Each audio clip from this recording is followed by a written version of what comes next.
Hello, everybody, and welcome to the Sunday edition of A Proud Malcontent on this Sunday, the 24th of August.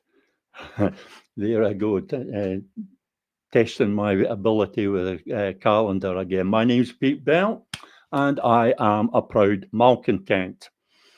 And like a true professional, I know that it's not a good idea to clap your hands in front of the mic. Sorry about that. I don't know how that sounded at your end. What are we looking at today? What are we talking about? Excuse me, my shoe's falling off. That's annoying. What are we looking at today? Well, first off, I'm going to have a wee look at a couple of items in the National relating to the SNP conference and the so-called internal rebellion, the rebel resolutions, the alternative competing resolutions to John Swinney's, the leadership resolution. That's the resolution in the name of John Swinney and Deputy Leader Keith Brown. So I'll be looking at that first, and then later on, this being Sunday, of course, we have Stephen Duncan with us, and he will be doing the third, and I'm sure some reckon welcome final piece on number crunching around the topic of the franchise, which has proved to be both interesting and controversial, because Stephen's been addressing the myth, if such it be, that we was robbed, that the 2014 referendum would have been won for yes if the franchise had been restricted to Scots, however that term is to be defined. So that's what Stephen's been looking at, and he'll be rounding up on that this afternoon. I say he'll be doing the numbers. I will be attempting to do the politics. But first of all, let's go to the National and the an item called SNP set date for independence in amended plans, and this is the so-called Tweeddale resolution, which is the one that says that the uses the list vote as a de facto referendum. The majority of the votes on the list vote, if there's a majority for pro-independence parties, then that is a mandate to negotiate independence, or to open negotiations around independence with the UK government. Now, as I've talked about before, this is not what it appears. It appears to be a rebel resolution. It's called, it's backed by 43 local branches, and it supposedly calls for an alternative route to independence, challenging the leadership strategy of securing a majority of MSPs as a mandate for the new referendum. That's a majority of SNP MSPs, of course. That's an overall majority. John Swinney's resolution is basically looking for a repeat of 2011, as if that is likely. I mean, it was vanishingly unlikely in 2011. So why you should think it's repeatable now, I have no idea. John Swinney has said of this so-called rebel resolution, he said to STV this week, "I don't agree with it and I don't think it will work."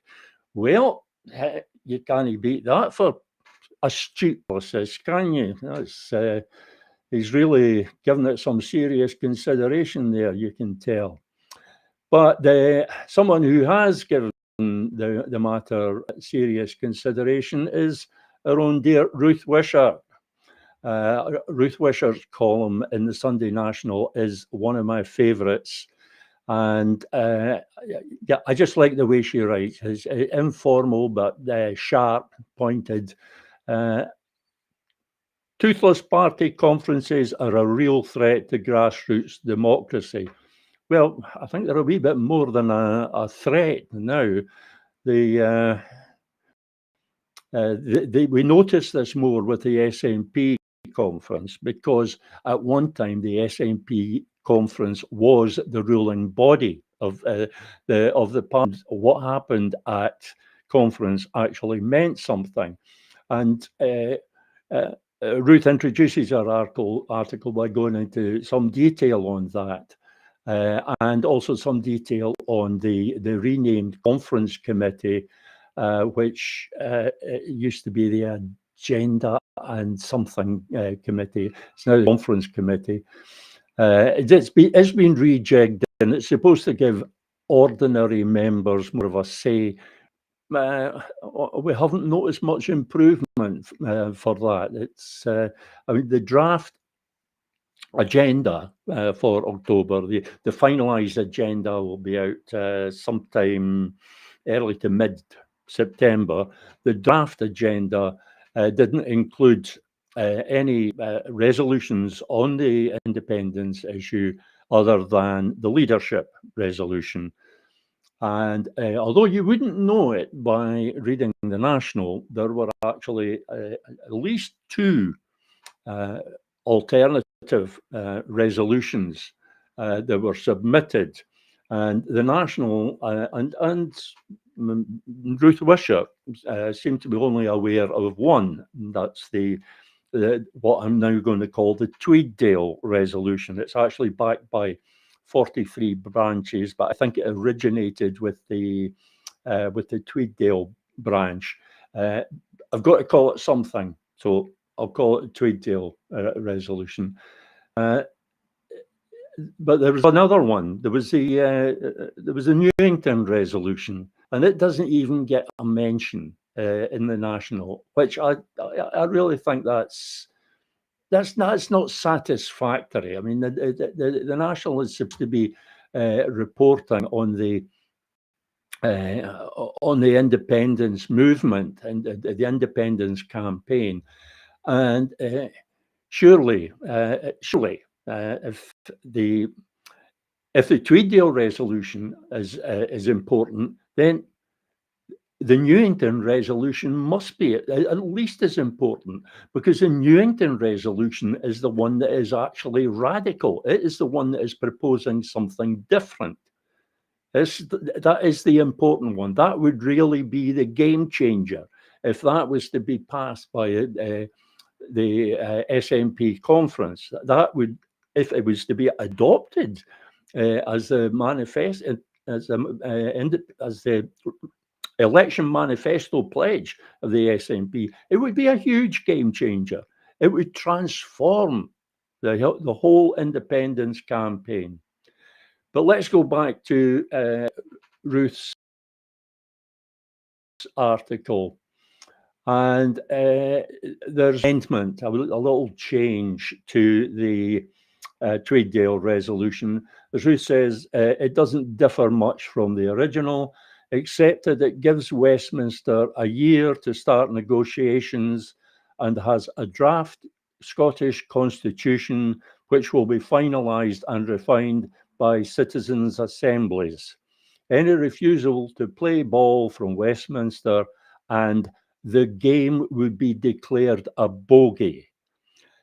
Your guess is as good as mine, or I suspect Ruth's, as to what is meant by being declared a bogey.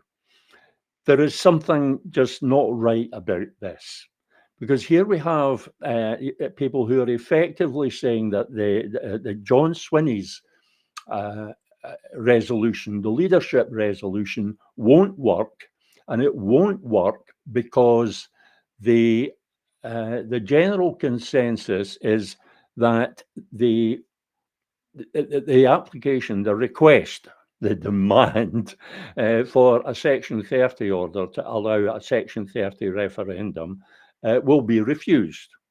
And John Swinney has no subsequent plan. There's no what next on that. Nothing.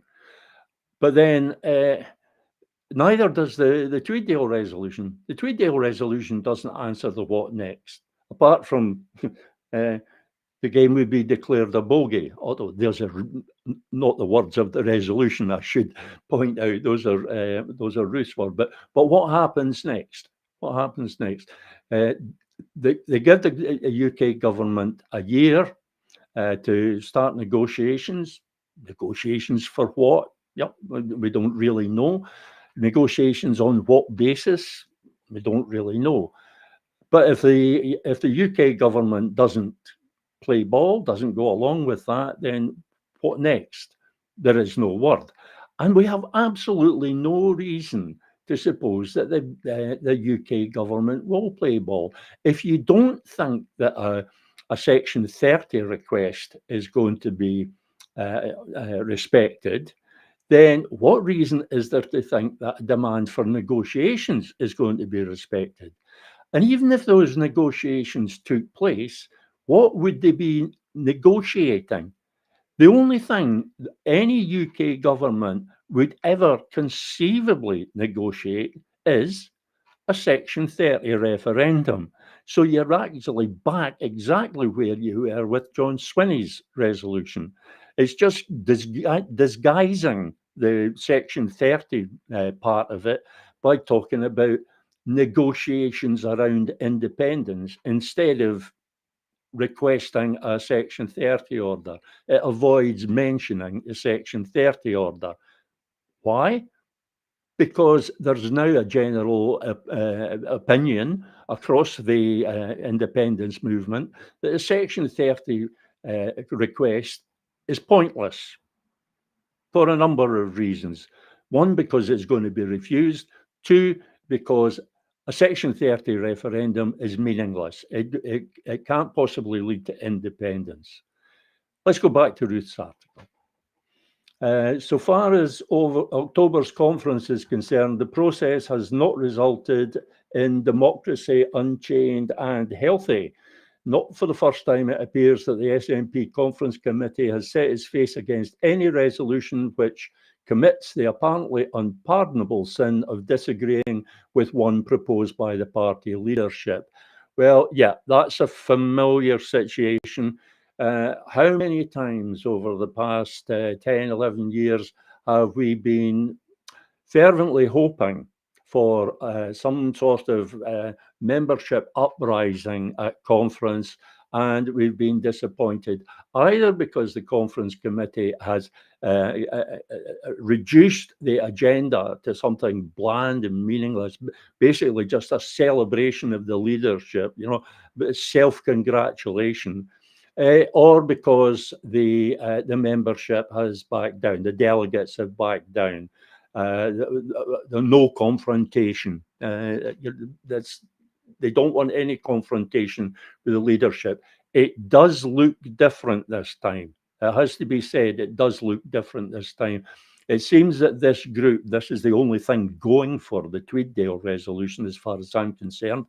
It seems that the group behind it is really quite determined, and more significantly, they're well organised. I really don't know what's going to happen here. I know the leadership will want to kill this, but just killing it outright may not be a wise thing to do, which wouldn't stop them doing it, obviously. But they will want to kill it one way or another. And I suspect there's going to be some kind of fudge. Something between the Swinney resolution and the Tweeddale resolution, a composite that takes both some kind of fudge, which will basically mean that we end up with the Swinney resolution and back to a Section 30 request again. So it looks like whatever happens, it's going to be back to the Section 30 request again. If it's the Tweeddale resolution, the Swinney resolution, it doesn't matter. It's all going to go back. The only thing that would have changed that is the Newington resolution, and that has been airbrushed out of the reporting for some reason. I wonder why. back to Ruth's article again.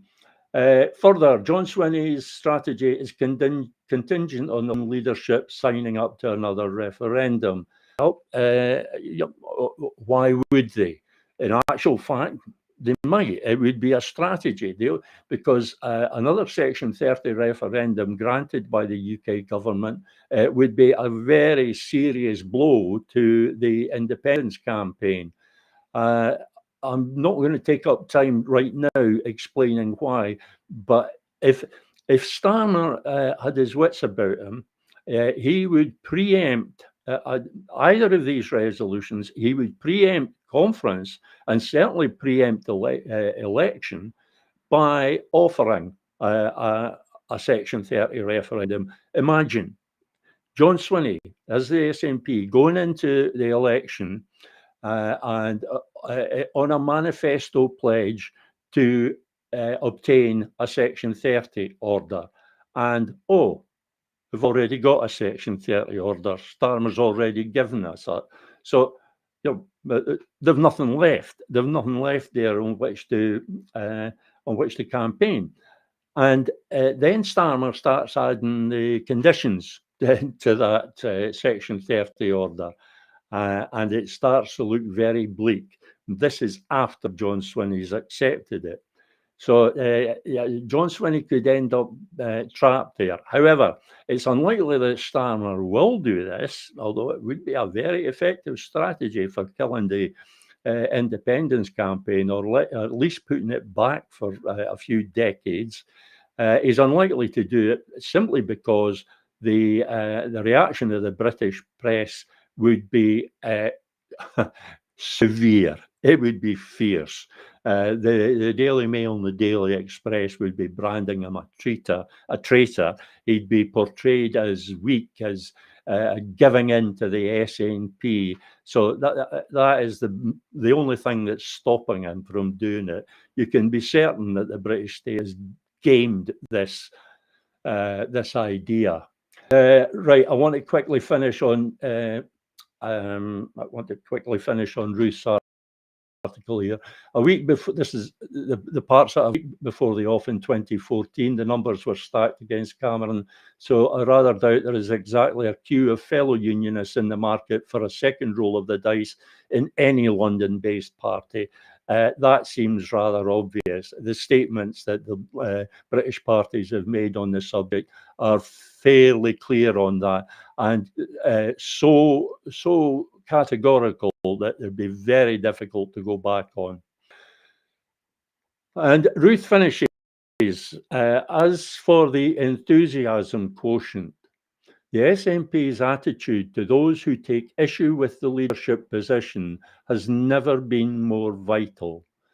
If you go public with an assertion that the grassroots will be lent an ear, you had better mean it.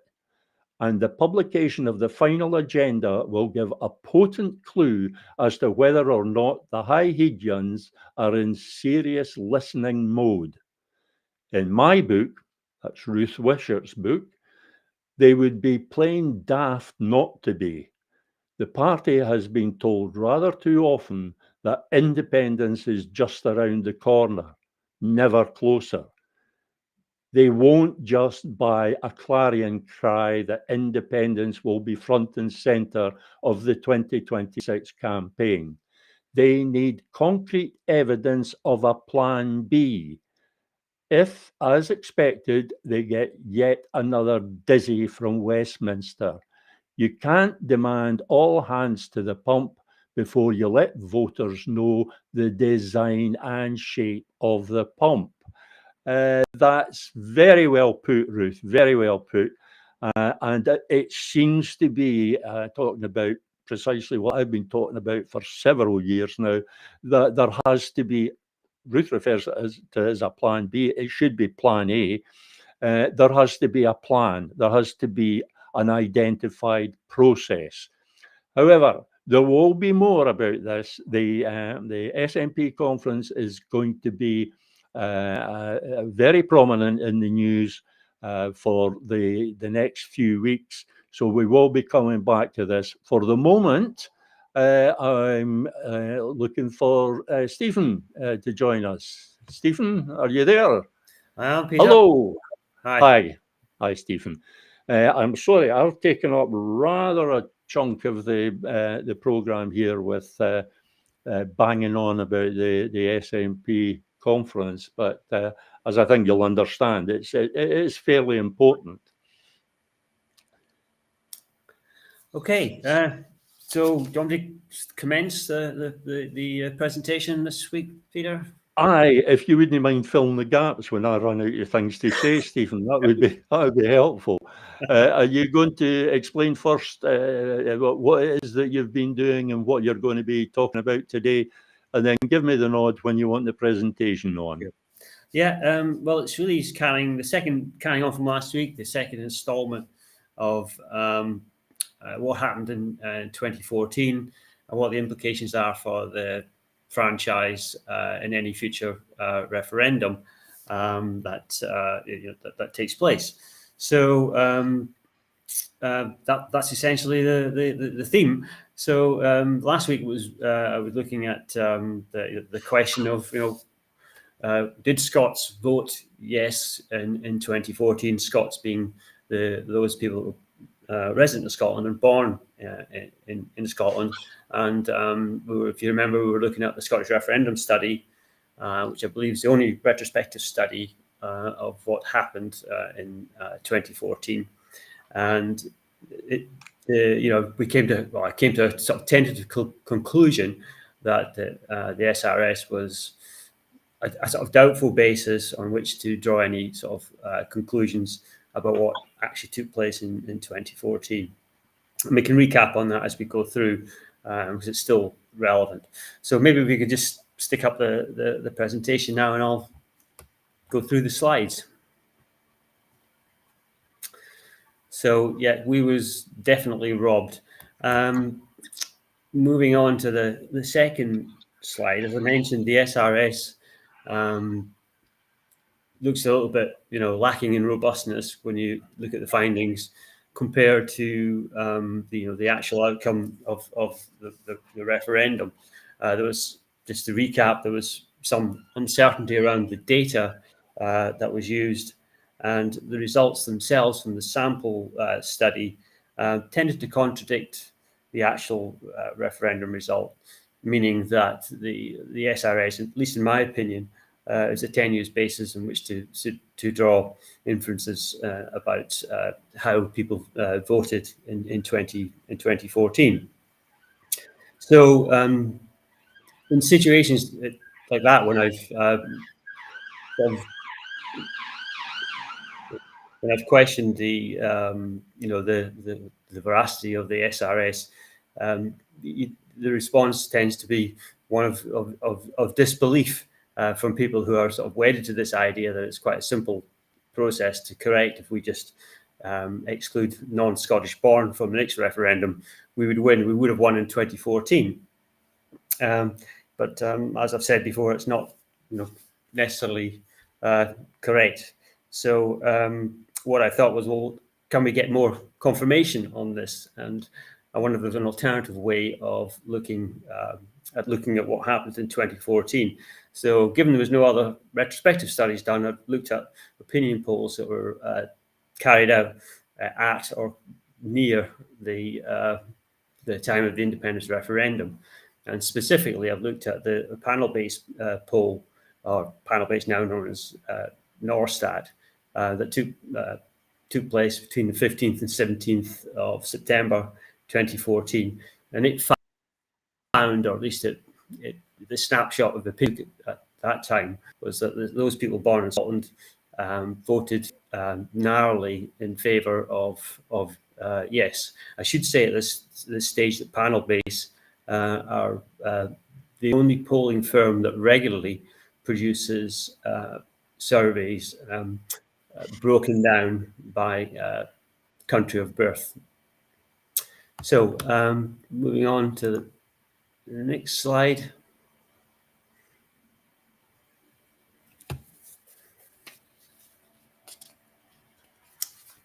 Okay, so what are the findings of the survey?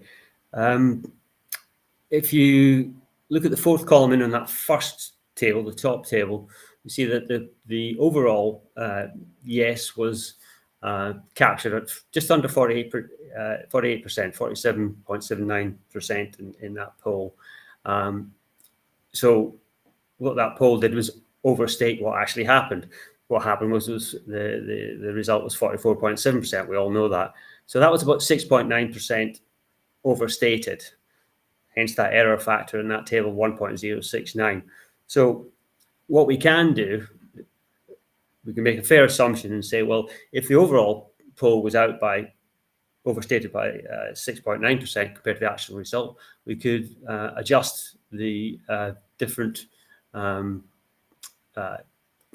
cohorts by country of birth by 6.9%, reduce them by 6.9%, and see what impact or what the result would be if the error in the overall poll was reflected at the broken down level. So the second table shows the poll reported that Scottish-born voted.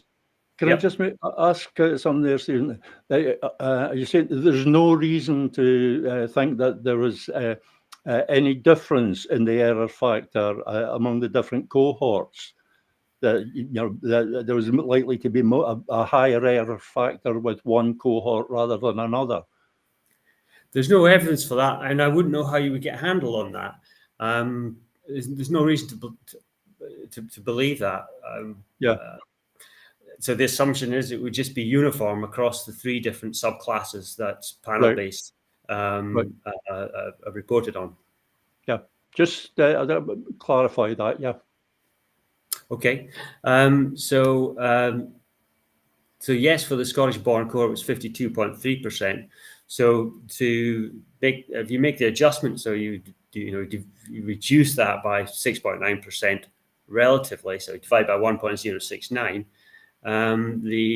that would imply a yes support of just under 49%, 48.9% for Scottish-born residents, and for the others, the English-born and those born outside Scotland and England, they're already at less than a quarter of the would be supportive of yes, according to this poll, and that reduces still further. So having the observation from that is after making the adjustment for the overstatement at the total level, at the broken down level, you can see that the Scottish-born residents are probably marginally narrowly against independence, or that 49% versus 51% for no. And for those born elsewhere, it's already overwhelmingly in favour of the status quo, and all the adjustment did was show that up still further. Does that make sense? Yeah, well, even I can make sense of that, and as you know, the statistics is not my thing, but I can see the point of that. I'd have to say that this is all very speculative, but it's in the nature of the thing. It's informed speculation, shall we say? But it is speculative, nonetheless interesting. Please go on, Stephen. Yeah. It is. There are, as you've pointed out, or as you've implied, there are assumptions there, and the assumption is that the error at the overall level, we're calling it the error, but just call it the overstatement, is reflected right throughout the poll, however you break it down. There is no other information available to contradict that I'm aware of. But if anybody out there knows about that, please let us know. We can adjust accordingly. So we move on to the next slide, slide number 4.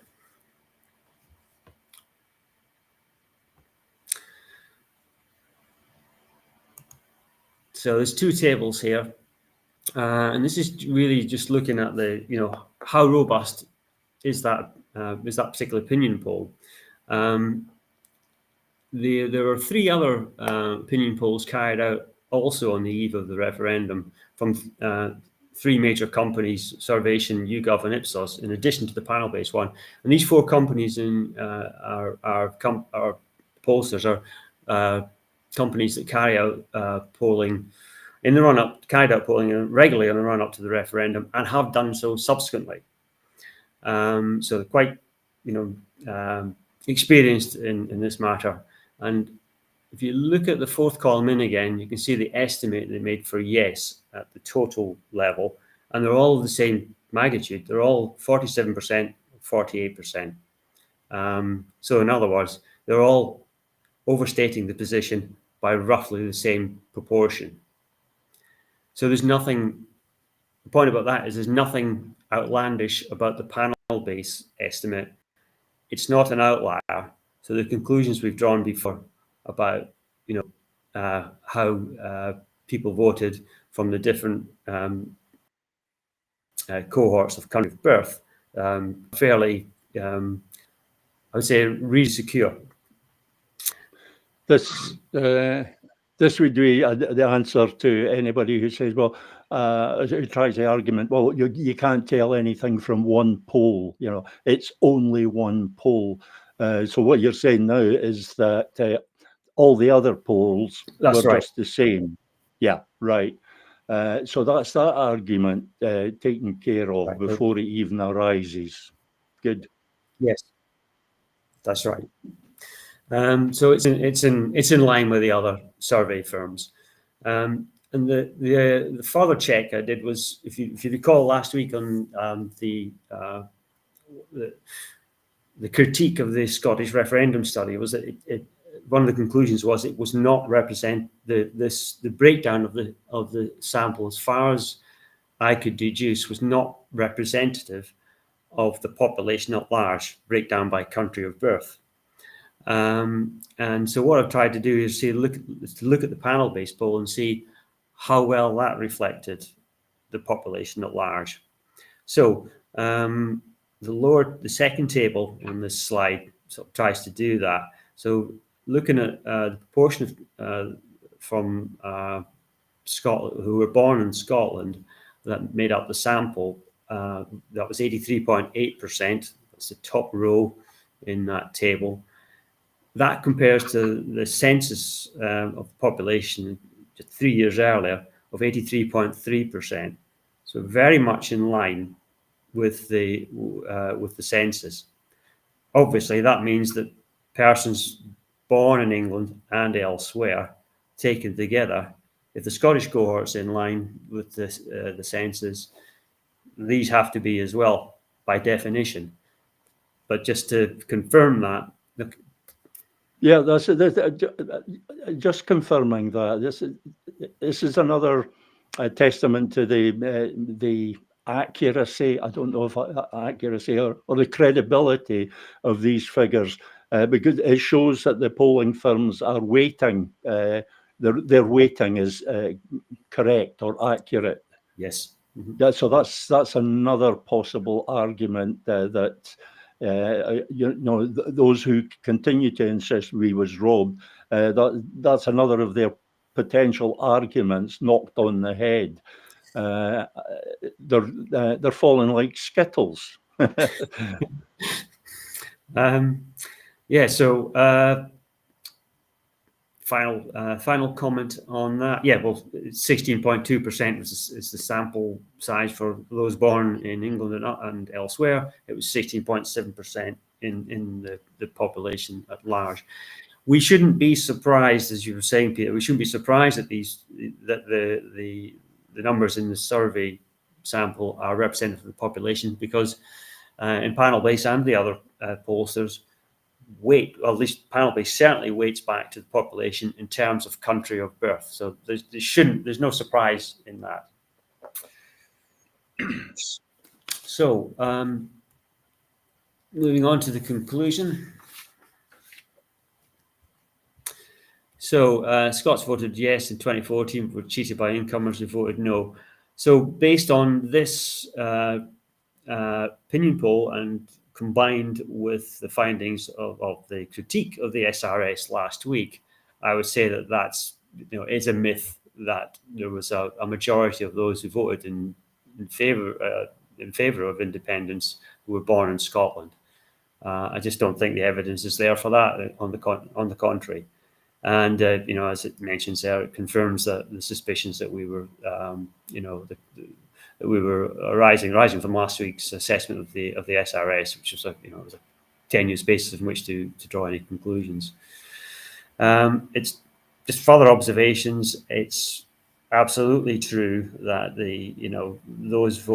those from outside Scotland did vote overwhelmingly in favour of no, probably about 3-1, and no dispute there. But if we had restricted the franchise on the basis of the place of birth and excluded people who weren't born in Scotland, it wouldn't have altered the outcome of the Scottish independence referendum, and that has implications for any future plebiscites on the constitutional question, which we'll try and cover in the discussion next week, which looks at the likely impact of making exclusions on the basis of country of birth. So that's the final conclusion from this week and on the 2014 claim that people born in Scotland voted yes, and we were dragged down by others. Yeah, and what we have to stress here, of course, is that's the bare numbers. We have to put that, and it's referring to 2014. And we're 10, 11 years on now, and circumstances have changed. For example, there's good reason to think that those born outside the UK have now changed substantially from no to yes, although their numbers are reduced. So again, it's questionable about what effect that would have.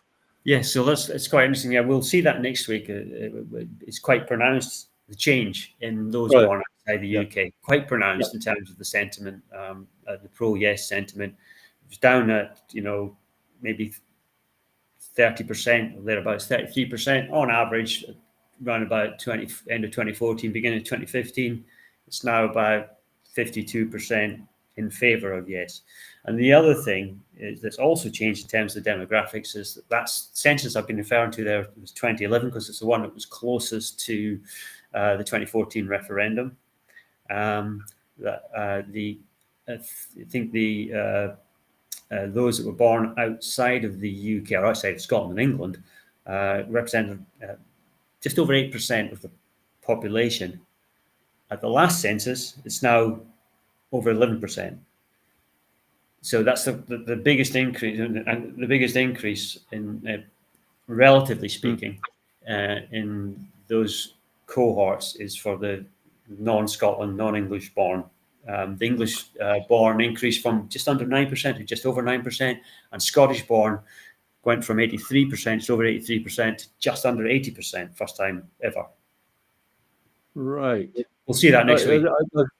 Yeah, I don't want to preempt next week's programme at all, but I find it rather surprising, given Brexit and the implications of Brexit.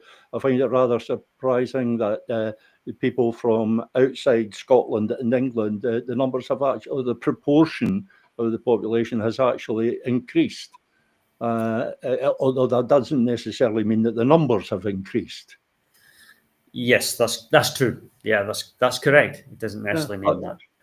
I would have thought that Brexit would have meant that the numbers, that the proportion had gone down. But yeah, that's next week's discussion. The one thing. It could be people. It could be people from an increase of people from, if you like, from outside the EU. It doesn't have to be the EU. It could be, or it could be that a lot of people born in Scotland have left. There's lots of factors that could come into play. Lots of moving parts, as they say. I have to say, you maybe saw me taking a note as we were talking there, because one thing that struck me about this was that and we're into the politics rather than the statistics now. The one thing that struck me was that you mentioned that the SRS study, the Scottish referendum study, that was the only study, the only retrospective study. And I thought to myself, as soon as I heard that, you said this before, and I thought so at the time, but I didn't get much of a chance to mention it. But I'd really like to look at that now, because that surprised me. Why was that the only retrospective study? More to the point, why didn't the Scottish Government or the SNP commission an independent retrospective study? The Scottish Government should have done that to better inform the people. The SNP should have done it to better inform their own policy on the matter, and yet there were no other studies done. That is incredible. If there were any, I'm not aware of it. I'm sure, Neither am I. I'm sure we would have heard about it. Surely, if somebody made a claim, as they have been doing about the thing we've just been looking at in terms of Scottish-born voted yes, then surely somebody would have quoted another survey to say that's not right, or if that was what the study showed, or that confirms it because this other study backs it up. None of these statements have been made, and I haven't seen anything anywhere published on that matter. No, neither have I. And as you say, we would have expected it to be shouted from the rooftops if there had been any other studies. But I find this just absolutely shocking that there was no formal retrospective studies done by either the Scottish Government or the SNP, because for me there were so many. I did my own informal study, and I found that there were so many lessons to be learned from looking back at the 2014 referendum.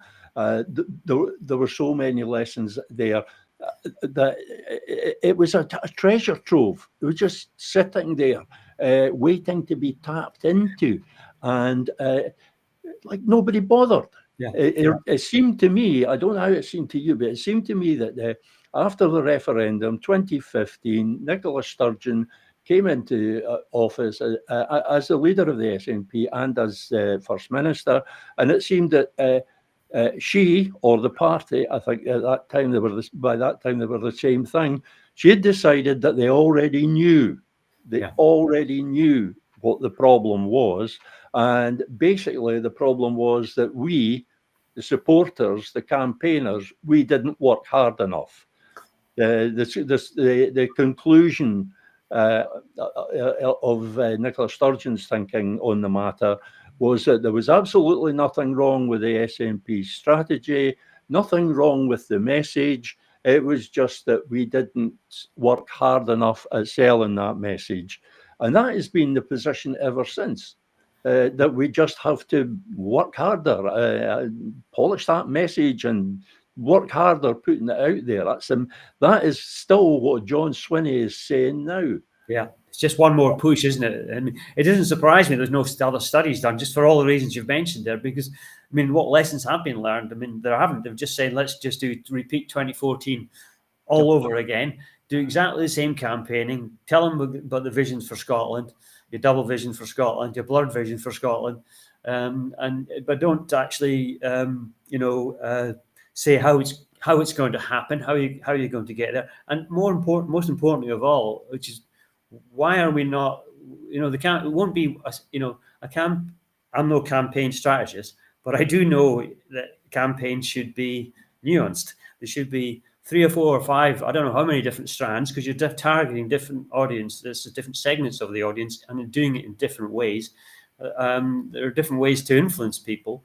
You can shame some people into voting yes, simply by embarrassing them with with, look, how do you feel now that given all the lies that were spouted by Better Together? We've got the proof they were lies because we've seen the outcomes, of the things they said and what's happened. I mean, there's so many obvious ones. Brexit's one, but there's others. The orders for frigates for the Clyde, the Clyde-built frigates that were going to happen. There were, I don't know, it was going to be about 13 or 14 of certain kind of warship, and it ended up being 5 or 6. There was all the jobs in Cumbernauld that were for the HMRC that were going to be retained. They shut them down about 6 months later, or less than that, after the referendum. So many things. There was the whitewash of the Smith Commission that was going to give the Scottish Parliament more powers. Nothing happened there. There's a huge, as you mentioned, the treasure troves, good way of putting it. And that's just a few examples that off the top of my head. Yeah. Annoying. Yeah. I suspect one of the reasons, and possibly the main reason that there was no retrospective study done, was because any independent retrospective study would have pointed out, if not a catalogue of mistakes by the Yes campaign. I'm not saying that there were any, but if there were, then a proper study would have found them. But one thing that we must inevitably have found is that the SNP did not follow the strategy that had been set by Yes Scotland. That Yes Scotland was formed to be the independent professional campaigning body under a very experienced marketer, Ian Dommett, and they had formulated a campaign strategy. I think it was a 3-phase campaign strategy, and the SNP simply didn't follow it. Ian Dommett actually said afterwards that they simply didn't follow the strategy. They went their own sweet way. And we actually saw that when it came to the final stage, the third phase, where there should have been a major push, and the No campaign had their third phase, their final phase worked out. They had the vow, and the SNP had nothing with which to counter that. I'm fairly sure if Ian Dommett's plan had been followed, there would have been something to counter that. There was a lot of things there that could have come out of it that would have been embarrassing to the SNP leadership, and so they were just avoiding that embarrassment. And it goes on to, that sort of explains why they tried to shut down Yes Scotland, and did effectively shut it down, quite quickly after the referendum was done and dusted. Absolutely, yeah. There's the lessons. I will say this: the lessons that were to be learned from the No campaign, from the 2014 referendum, and that includes lessons learned from looking at what the No campaign did. Yeah. If you want to run an effective campaign, look at somebody that's actually won the campaign, and No won it. So you'll look at the things that they did. I'm not saying to emulate them, but you can follow certain of the tactics without actually emulating. You can do something similar, but without the lies, basically. And all of these lessons were missed. But there was other things that we learned. And one thing that came home very, very strongly to me was that everything about the campaign is defined by the question. Everything flows from the question that is being asked, what is actually on the ballot paper. And the Yes campaign was put on the back foot from the outset, because the question made independence the contentious issue, where independence is actually normal, and it's the union that is the aberration. And it should have been a question about the union, but instead it made independence the contentious issue. So the Yes campaign was set from the very start on a course of always being on the defensive, always defending the idea of independence. And the no side were never, ever put in the position of having to defend the Union. So the whole thing was lopsided from the outset. And that brought home to me very, very forcefully. And it helped to convince me that we must never, ever have such a referendum again, where the British state has even significant influence over the question. It must be a referendum entirely made and managed in Scotland. And I would say that I'm not sure how you'd feel about this, but I would say that a very large proportion of the independence movement has come to the same conclusion. But that does not include the SNP leadership, who've come to entirely the opposite conclusion, that a 2014 style referendum is not only all we can get, it's the only thing that will work. And that just seems wrong to me. I think it's just all part of the command and control approach they have to this, and just want to own. They want to own the issue of independence, and they don't. They don't own it. Everybody in Scotland owns it. It's the question that the population of Scotland have to answer, and whether what we want as our constitutional arrangements. It's not for the SNP to decide to take that. They can make a proposal, but that's it. The one thing that's interesting, and if there's very little to give John Swinney credit for, but the one thing that we might give him credit for is that he's at least now honest that for the SNP, it's all about the SNP. It's all about the SNP maintaining its dominant position, as Ruth kind of wryly observed. It's all about the SNP's electoral advantage. It's all about winning seats, and of course the rewards, the various rewards that go with that. Well, time's marching on. We're into the last 8 minutes. Do you have anything you'd like to add, Stephen? Not on this particular subject. We'll just finish it off next week. Logically, I think we can leave it at that for the time being. It'll be very interesting next week, I think, to have some discussion of the franchise. It's going to be a very important part of discussion.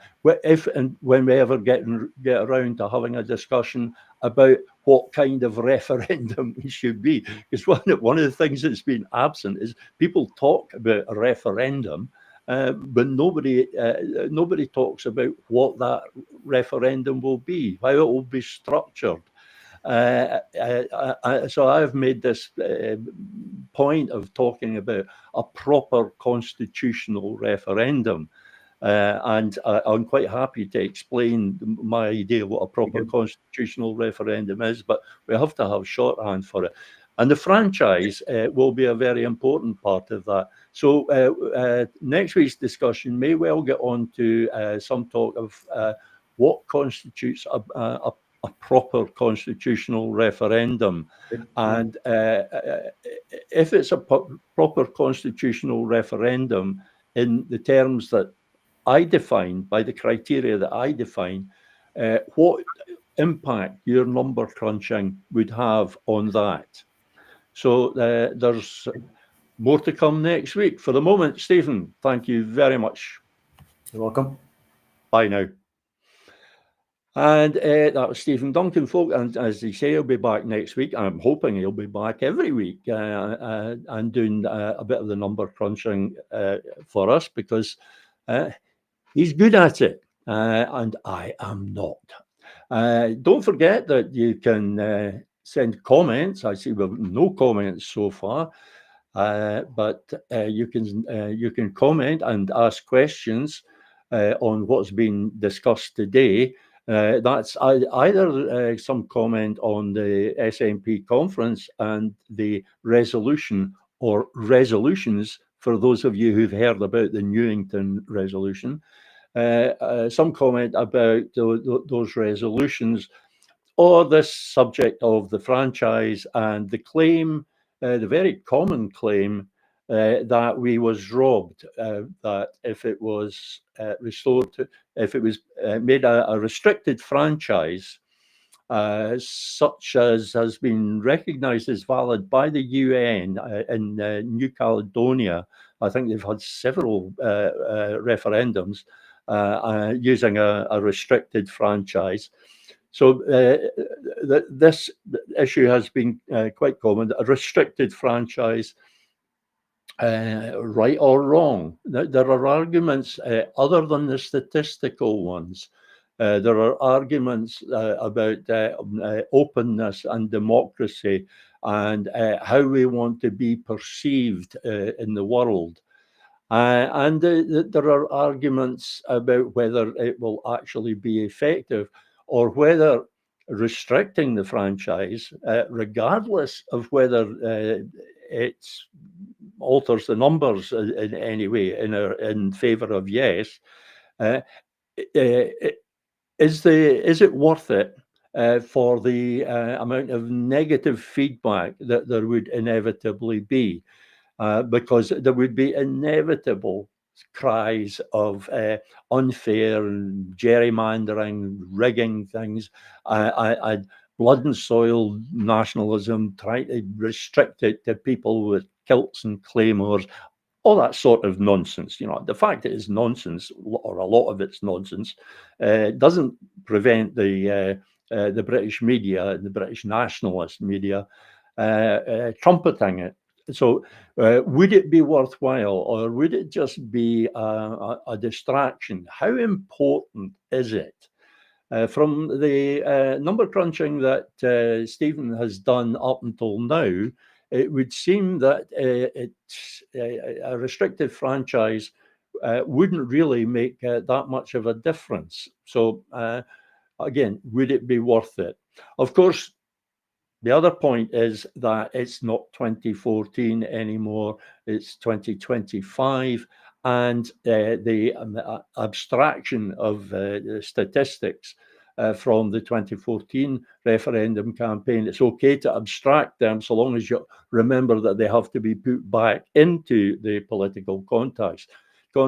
And when they're put back into the political context as it is now, how does that work? What do those numbers look like when we put them back into the political context as it is now?